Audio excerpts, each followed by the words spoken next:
Chères auditrices et auditeurs, comment ne pas parler de la violence qui ne cesse d'augmenter et de se généraliser dans notre société? De la violence scolaire à la violence sur les personnes âgées, en passant par les violences conjugales, toutes les tranches d'âge y sont confrontées. Je vais donc vous parler d'un sujet qui revient en boucle, c'est celui de la violence conjugale. Ses conséquences, vous les connaissez. Féminicide, masculinicide, enfants traumatisés ou orphelins, qui seront les adultes de demain.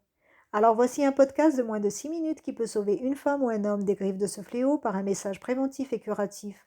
Comme vous le savez, la prise de conscience est la première étape vers la délivrance. Alors pour l'éveiller, je vais vous expliquer ce qui s'y joue psychologiquement, émotionnellement, physiquement. Puis je vous dirai comment s'en sortir. Quand on parle de violence, on parle toujours d'une victime et d'un bourreau. Les violences dans un couple ne sont pas que des coups physiques comme on pourrait les croire, elles sont aussi une violence psychologique, émotionnelle, verbale et non verbale.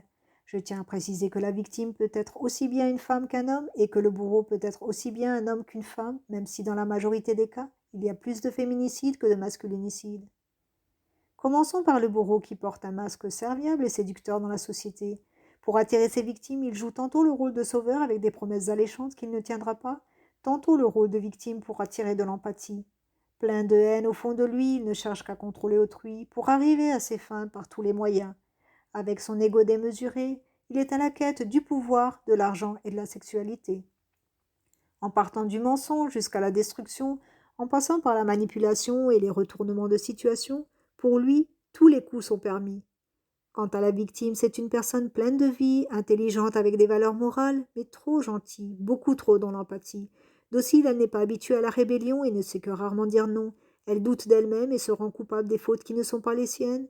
Elle n'aime pas se retrouver dans la solitude, alors elle va dire oui face à toutes les attitudes.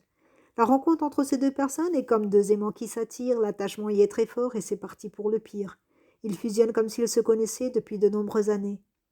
Le bourreau, ne donnant pas le temps à sa victime de réfléchir, lui promet mondes et merveilles et la pousse à s'investir. Projet de mariage, d'enfants et d'installation avec lui, tout pour isoler la victime loin de sa famille. Ceci pour mieux la contrôler et faire d'elle son objet d'intérêt. La victime ne se doute de rien, elle n'y voit qu'un couple idyllique, avec des phases de lune de miel, mais elle va très vite apercevoir son vrai visage et va redescendre du ciel. Blagues, blâmes, reproches, humiliations, gros mots, c'est le carnage. Il joue sur les peurs de sa victime pour la rabaisser et lui faire du chantage. La victime sent qu'il y a quelque chose d'anormal, ses émotions lui parlent, mais elle préfère avoir mal. Arrive cette première gifle sous forme de jeu, celle qui brise, mais que la victime banalise. Même si elle n'a pas envie, elle est contrainte de répondre à ses fantasmes les plus fous. Alors c'est lui qui décide pour elle, ses sorties, son argent et ses dessous. Jaloux maladif, il surveille son portable et ses messages pour savoir si elle a été sage. Sadique, il prend un malin plaisir à la voir souffrir. Derrière son dos, il a le sourire. Il réduit sa victime dans son rôle de parent, lui faisant cumuler malgré elle des enfants qui seront utilisés comme des objets à valeur ajoutée. Si elle a le malheur de lui dire non, il se met en colère, se venge davantage et a du mal à tourner la page. Il fera appel à une connaissance qu'il aura bien pris soin de manipuler et qui interviendra comme un juge pour trancher de son côté. Perdant toute confiance en elle, la victime plonge dans l'omerta car elle sait d'avance qu'on ne la croira pas. Plus le temps passe, plus elle supporte ses déviances, ses addictions et sa maltraitance. Elle se consume à petit feu, mais elle préfère fermer les yeux. Elle ne fait que lui pardonner car elle a espoir qu'il va changer et que tout va s'arranger. Mais non, cette violence ne fait que s'empirer. Vous l'aurez compris, il n'y a pas 10 000 solutions pour s'en sortir, alors fuyez avant qu'il ne soit trop tard, sans en parler au bourreau, car il mettra vous et vos projets à zéro. Je sais très bien que c'est plus facile à dire qu'à faire, car plusieurs raisons peuvent empêcher une victime de partir, et sur lesquelles le bourreau aime bien jouer. Premièrement, si vous restez pour raisons religieuses ou morales, sachez qu'aucune d'entre elles n'accepte l'injustice, la violence ou le crime. Deuxièmement, si vous restez pour raisons affectives, sachez que le bourreau n'éprouve pas ou peu d'empathie pour vous. Ce qu'il croit être de l'amour est en réalité une haine cachée, une forme de misogynie pour un homme et une forme de misandrie pour une femme. 3. Si vous restez pour vos enfants, ils seront exposés à cette violence, peuvent développer des traumatismes. Imitant ce modèle toxique, ils peuvent devenir soit de bourreaux, soit de victimes à leur tour. Quatrièmement, si vous restez pour le regard des autres ou pour votre famille, sachez qu'ils ne seront pas avec vous une fois dans la tombe.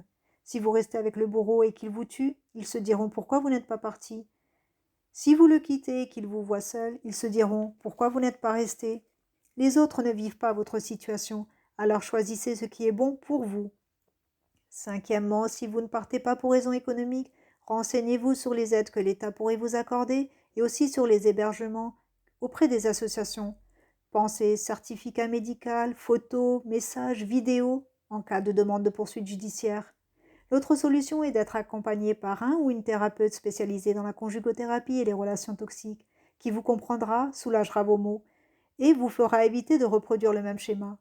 Vous pouvez aussi travailler l'affirmation de soi, pratiquer les activités qui vous redonneront la joie de vivre. Face à cela, le bourreau peut fuir, mais essayera toujours de revenir. Il saura sur quel fil tirer pour vous faire danser. Plus vous allez lui pardonner, plus vous lui donnerez de la force pour vous manipuler, alors évitez les va-et-vient. C'est la fin, j'espère que mon podcast vous aura été utile et le sera encore dans l'avenir, pour vous et votre entourage. Subir ou ne pas subir, telle est la question. Merci pour votre écoute, c'était Amira Ahmad Bachir, thérapeute spécialisée en relations toxiques et victimologie.